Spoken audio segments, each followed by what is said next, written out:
Welcome to my Newfound Obsession, a podcast about the things we've become obsessed with and all of the things we've bought because of our latest obsession. We'll tell you if it was a waste of money or if it was totally worth it.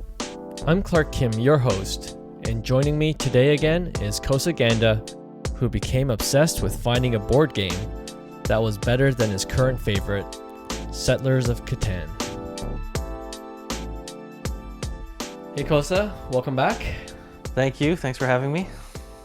Always a pleasure. We know what this means when you're back. You have another obsession. I can't wait to hear what it's about. So yeah, why don't we get right into it? What's your newfound obsession this week? Well, for me, my newfound obsession would have to be this board game that I discovered. Okay. It's not like it's brand new, but I spent a lot of time looking for a board game that can top one that we all know about, Catan. Settlers of Catan. Settlers of Catan, Okay. yep. And then I think I found something that a lot of people, well, I know I enjoy it, but for beginners, a lot of people would like this one. Okay. Before we get into that, were you always interested in playing board games? Did you grow up playing board games? Yeah, like it all started like, you know how most people have like family board game day? I didn't really have that with my parents. It kind of just started off with my cousins. They're older than me, but they always invited me to come out and play with them and their friends. So every Friday night we would just get together. It started off with Monopoly, Of course. and then you know, because it was just something easy to learn. It didn't really take that much like skill or anything, but started off with Monopoly, had a lot of fun doing that, and then, you know, we're just looking for the next game, and then that next game was Risk. Right. And then that was really fun because, you know, it took a lot of skill, a lot of effort. More importantly, you ended up fighting a lot with people, even the people that you don't really know. But Do you still talk to your family members? I still talk to them, but yeah, if you were competitive, then Risk is definitely not the type of game for you. Right. But I still loved it. I loved everything about it, just the strategy, just you know, trying to find the best move and things like that. Mm-hmm. And then afterwards, maybe like a year or two later, my cousin's friend came with this board game called like Settlers of Catan. This is when you became a full-out nerd.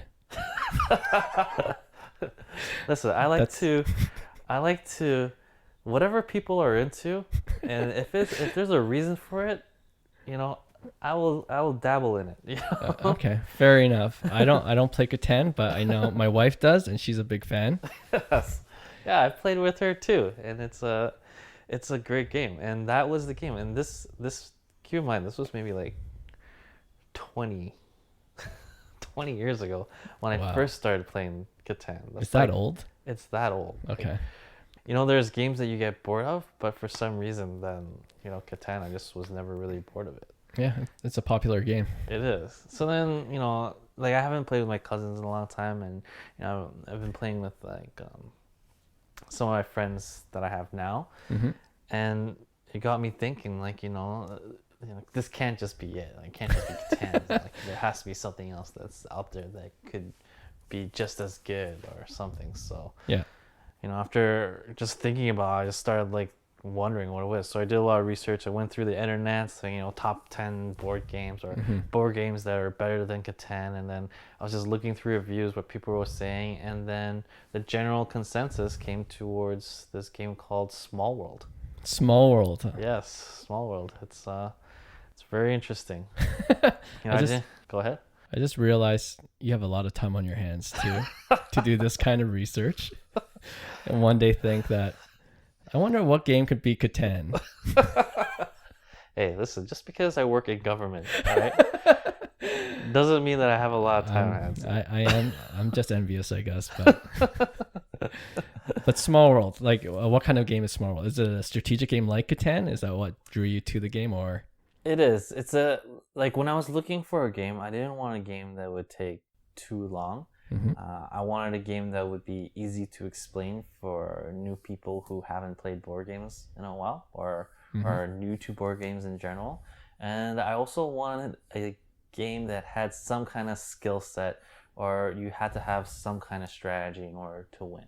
Right. Right. So when I looked at Small World, it had all those things. All those things were pretty much what I was looking for. Okay. Right. So in order for me to understand it more, I actually started going through YouTube first, because that's kind of like the steps I take. If you find something you like, you want reviews. So you went to YouTube specifically to look at reviews of the game. Reviews What of people the are game. saying about the game. What people are saying, and you can find anything. Again, too much time on your hands, but that's cool.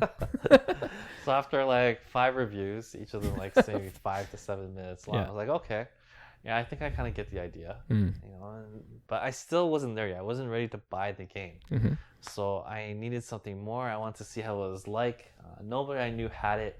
So again, I looked for videos, and then I found Wil Wheaton's YouTube channel.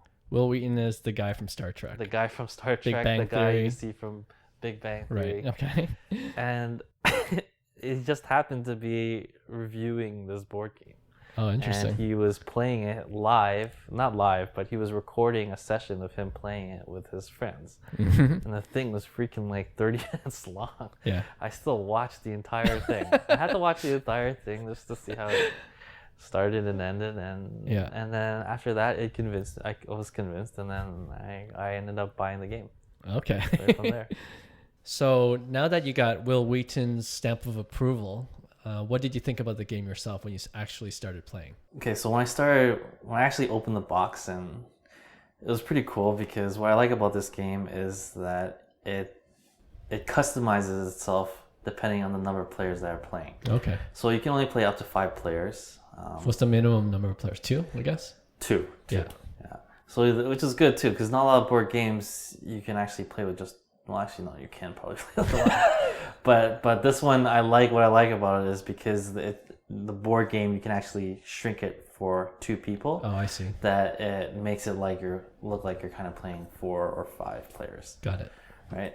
So outside of that too, it also comes with a variety of different characters that have these abilities, and then it also has a special ability that can accompany those characters.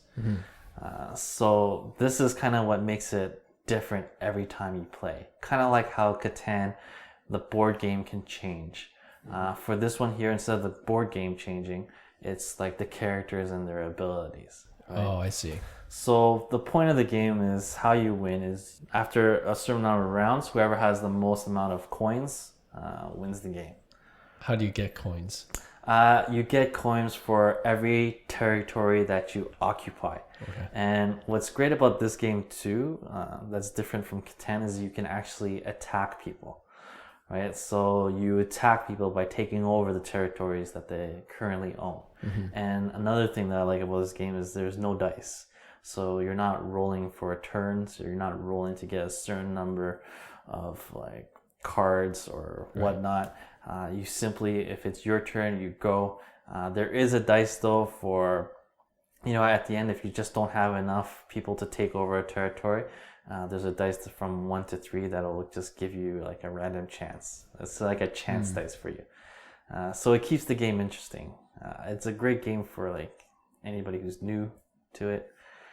New to what? Board games in general? New to board games in general. So if you haven't played a board game before, or you want a board game that's easy to explain, then believe me, when you play one round of this, you're okay the next round, and you kind of get the entire idea. So this is like a gateway game for more complex games like Catan.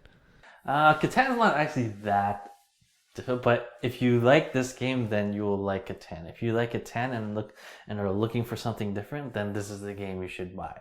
Okay. And just like Catan, there's different expansion packs that you can also buy for this game too. Oh, is there? Yeah, I haven't gotten that far yet, but I know I'm gonna start buying the expansion packs. So have you actually played with your friends, like tried this game out with people? Yeah. So after I bought the game, I invited the usual people who I play games with over. You have a game crew. I do. I play almost every week. How come I'm never invited? Because you're not a gamer. That's true. And I know you're already super competitive. Yeah, there was that one time when I played Catan with you. Do you remember that time? I do remember because that was the first and last time we played. It hurt my feelings when you and my wife were ganging up on me on Catan. That was the last time I actually played with you, and actually the last time I played board games in general. Oh man, honestly, we should videotape a game playing with you. Okay, but you played Small World with friends with your game crew, and everyone liked it right away, or was it an adjustment? Oh, everyone liked it. Okay. Everyone liked it because, we played it more than once, and every now and then, when we're tired of playing Catan, we'll definitely bring it out and we'll play it.